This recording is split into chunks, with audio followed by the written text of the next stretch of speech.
महाराष्ट्र में, झारखंड में और उत्तर प्रदेश में 9 विधानसभाओं के उपचुनाव के नतीजे परिणाम आ जा रहा है।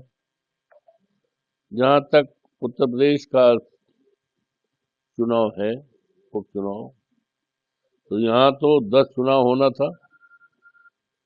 एक चुनाव मेरी सीट थी मिल्कीपुर की, जो मर्यादा पुरुषोत्तम राम की नगरी में, अयोध्या में है। मुझे देवतुल्य मतदाताओं ने जब सांसद बनाया तो मेरी सीट खाली हो गई। उस सीट पर भी चुनाव होना था, लेकिन भारतीय जनता पार्टी डर और दहशत के कारण वहां चुनाव नहीं कराया। 9 चुनाव विधानसभाओं हुए। इस चुनाव में देखा गया, हम भी विधानसभा में गए, शीशा मऊ में हम 5 दिन रहे, सभाएं भी किया और जनसंपर्क भी किया।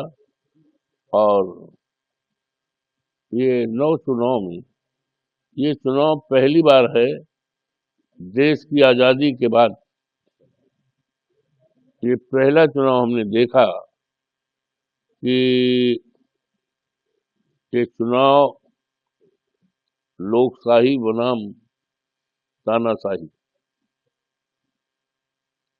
लोकशाही बनाम तानाशाही, लोकतंत्र की सारी मर्यादाओं को समाप्त करके और सत्ता पार्टी ने, भारतीय जनता पार्टी ने पूरी चुनाव की कमान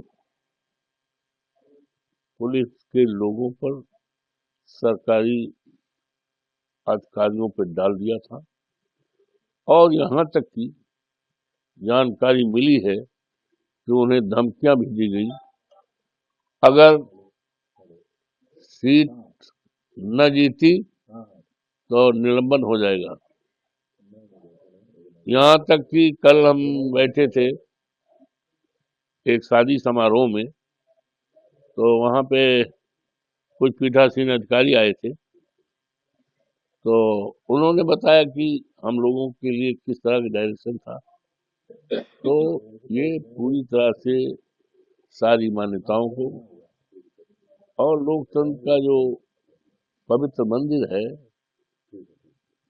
उस मंदिर को पहली बार इन्होंने, इसकी मान्यताएं जो है, पवित्रता है, उसको समाप्त करने का काम किया है। जो लोकतंत्र के लिए अच्छी न परंपरा है, न अच्छी शुरुआत है, न अच्छी मिसाल है। जनता सर्वोपरि है।